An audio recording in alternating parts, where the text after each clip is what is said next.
Halo semuanya, apa kabar? Semoga selalu dalam keadaan sehat. Masih bersama kami di sini Sumayasa Dung Edukasi, yang akan selalu menemani teman-teman untuk belajar bersama. Edisi kali ini kita akan belajar mengenai rangkuman materi ilmu pengetahuan sosial untuk kelas 7 SMP yang berhubungan dengan kegiatan ekonomi. Yuk kita simak materinya berikut ini. Burung beo burung belibis, buah naga dimakan ulat. Tonton videonya sampai habis, semoga bermanfaat. Namun sebelum lanjut, mari kita berdoa sejenak agar apa yang kita bahas pada kesempatan ini memberikan manfaat untuk kita bersama. Kegiatan ekonomi. Perhatikan ketiga gambar berikut ini. Dapatkah kalian menemukan perbedaan kegiatan tersebut? Pada gambar pertama kita melihat sekelompok ibu sedang mengerjakan atau membuat kue. Pada gambar kedua kita melihat seorang anak yang sedang menelpon. Pada gambar ketiga kita melihat seorang ibu yang sedang berdagang atau berjualan. Gambar tersebut menunjukkan kegiatan ekonomi yang dilakukan oleh manusia. Manusia setiap hari melakukan kegiatan dengan tujuan untuk memenuhi kebutuhan hidupnya. Kegiatan tersebut akan terus dilakukan karena kebutuhan manusia semakin bertambah dengan dihadapkan pada alat pemuas kebutuhan yang terbatas. Kegiatan ekonomi adalah kegiatan manusia dalam memenuhi kebutuhan hidupnya. Kegiatan ekonomi dapat dibedakan menjadi tiga. Yang pertama, kegiatan produksi. Yang kedua, kegiatan distribusi. Yang ketiga, kegiatan konsumsi. Sekarang kita akan membahas lebih lanjut mengenai ketiga kegiatan ekonomi berikut ini. Yang pertama yaitu kegiatan produksi. Kegiatan produksi merupakan kegiatan menghasilkan barang atau jasa atau kegiatan menambah nilai guna suatu barang atau jasa. Setiap barang memiliki nilai guna atau utilitas yang berbeda. Nilai guna satu barang akan bertambah bila barang tersebut diolah lagi dan menghasilkan barang lain. Perbedaan nilai guna dapat dilihat dari beberapa aspek. Yang pertama, dilihat dari nilai guna bentuk. Yang kedua, nilai guna tempat. Yang ketiga, nilai guna waktu. Dan yang keempat, nilai guna kepemilikan. Perbedaan nilai guna suatu barang. Nah, yang pertama yaitu nilai guna waktu, time utility. Nilai guna suatu barang akan bertambah kalau barang tersebut digunakan pada saat yang tepat. Nah, misalnya, jaket digunakan pada saat kita kedinginan. Nah, jadi penggunaan jaket di sini memiliki nilai guna waktu yaitu time. Nah, saat kedinginan kita menggunakan jaket. Kemudian yang kedua, nilai guna kepemilikan, ownership utility. Nilai guna kepemilikan merupakan nilai guna barang akan bertambah apabila barang tersebut telah berpindah kepemilikannya. Nah, misalnya seperti ini. Sepatu di toko belum memiliki nilai guna dan akan memiliki nilai guna kalau sepatu tersebut dibeli dan dipakai oleh seseorang.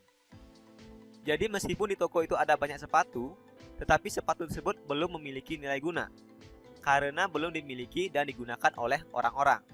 Nah, ketika sepatu itu dibeli, maka sepatu tersebut sudah memiliki nilai guna. Nah, nilai guna ini lebih tepatnya disebut dengan nilai guna kepemilikan.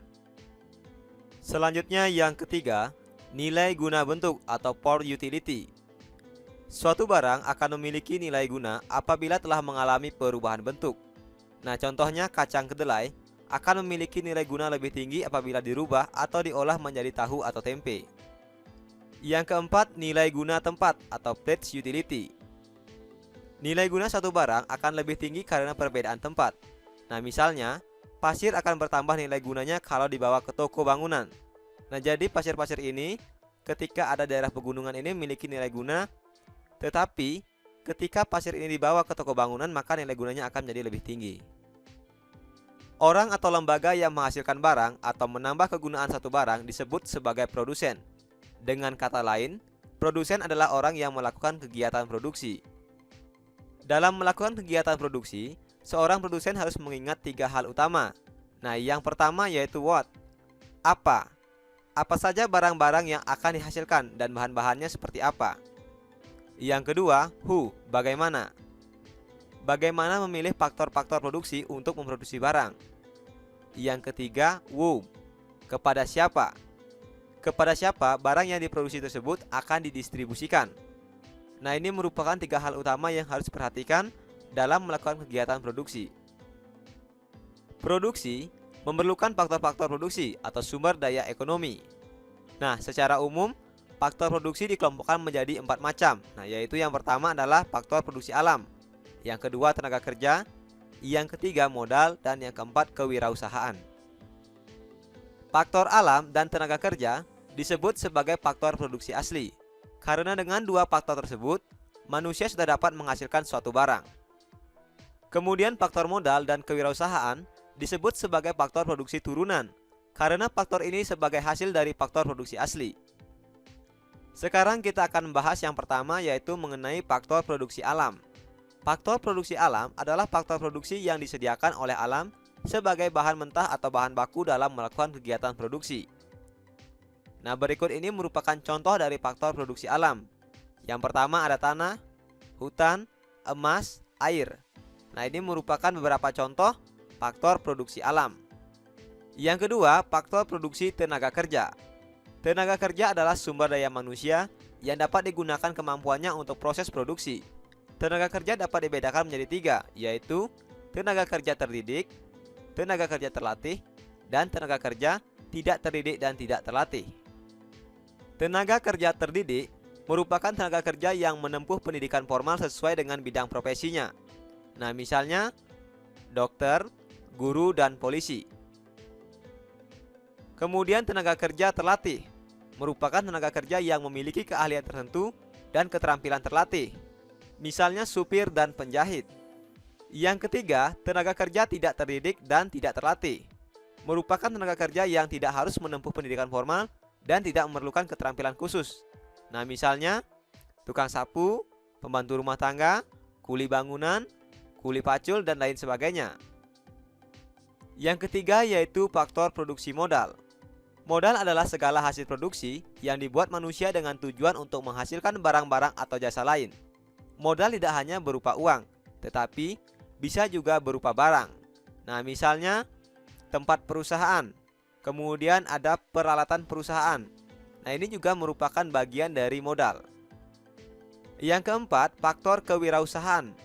Kewirausahaan adalah kemampuan seseorang atau beberapa orang untuk menyatukan semua faktor produksi agar dapat menghasilkan barang tertentu.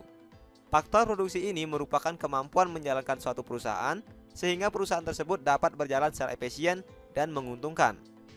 Nah, lebih tepatnya faktor kewirausahaan ini merupakan skill seseorang dalam memanajemen suatu faktor produksi. Selanjutnya yang kedua, kegiatan distribusi. Kegiatan distribusi merupakan kegiatan ekonomi yang bertujuan untuk menyalurkan barang atau jasa dari produsen kepada konsumen. Lembaga atau perorangan yang melakukan distribusi disebut dengan distributor. Adapun tujuan dari distribusi, yang pertama yaitu untuk menyalurkan barang dari produsen kepada konsumen. Yang kedua, agar hasil produksi lebih berguna bagi masyarakat. Yang ketiga, kebutuhan masyarakat akan barang atau jasa terpenuhi. Dan yang keempat, agar kontinuitas produksi terjamin. Cara-cara mendistribusikan barang. Ada beberapa cara dalam menyalurkan atau mendistribusikan barang. Nah, yang pertama ada distribusi langsung. Kemudian ada distribusi semi langsung. Dan yang ketiga ada distribusi tidak langsung. Distribusi langsung merupakan distribusi barang atau jasa tanpa melalui perantara, sehingga penyalurannya langsung dari produsen kepada konsumen.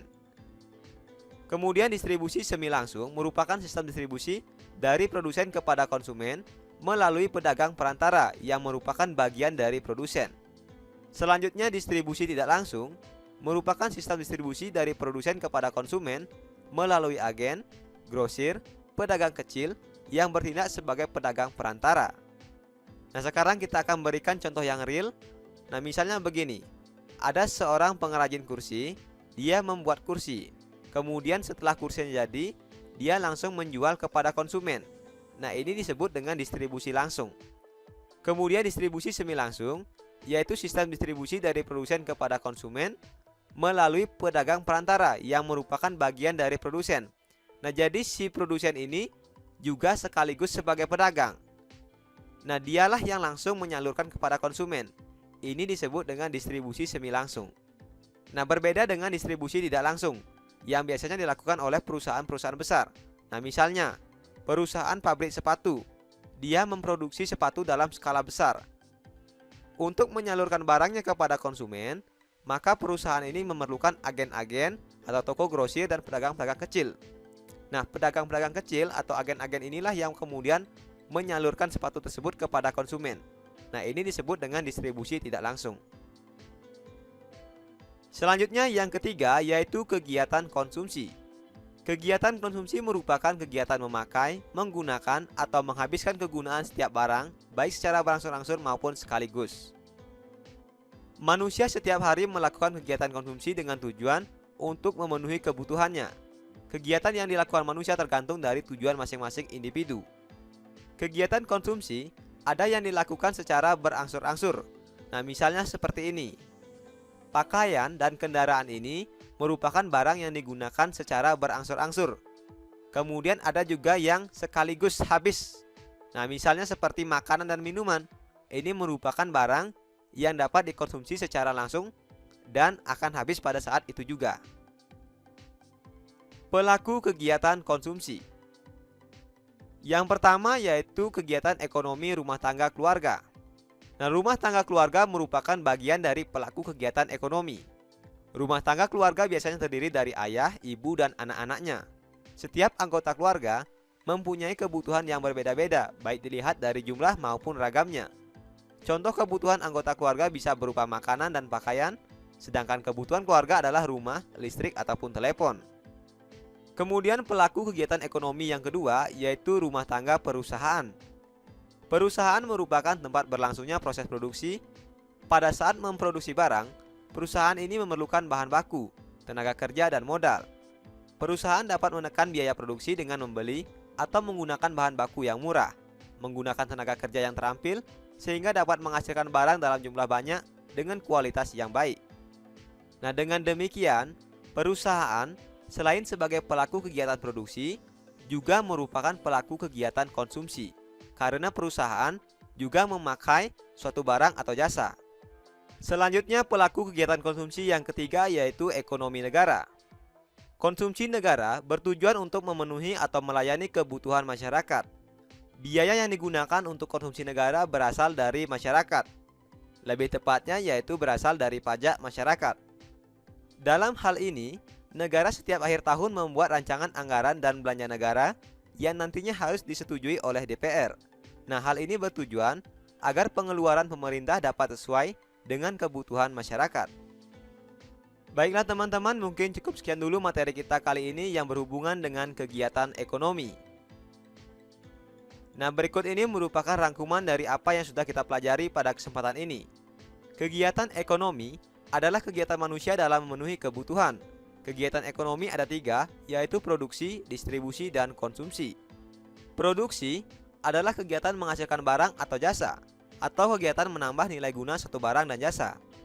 Distribusi adalah kegiatan menyalurkan barang dari produsen kepada konsumen. Sistem distribusi dapat dibedakan menjadi 3, yaitu distribusi langsung, distribusi semi langsung, dan distribusi tidak langsung. Konsumsi adalah kegiatan memakai, menggunakan, atau menghabiskan kegunaan suatu barang atau jasa, baik secara berangsur-angsur atau sekaligus langsung habis. Terima kasih telah menyaksikan video ini. Semoga bermanfaat. Nasi kecap rasanya gurih ditambah kuah daging cumi. Saya ucapkan terima kasih sudah mendukung video kami. Sampai jumpa lagi dalam video pembelajaran berikutnya.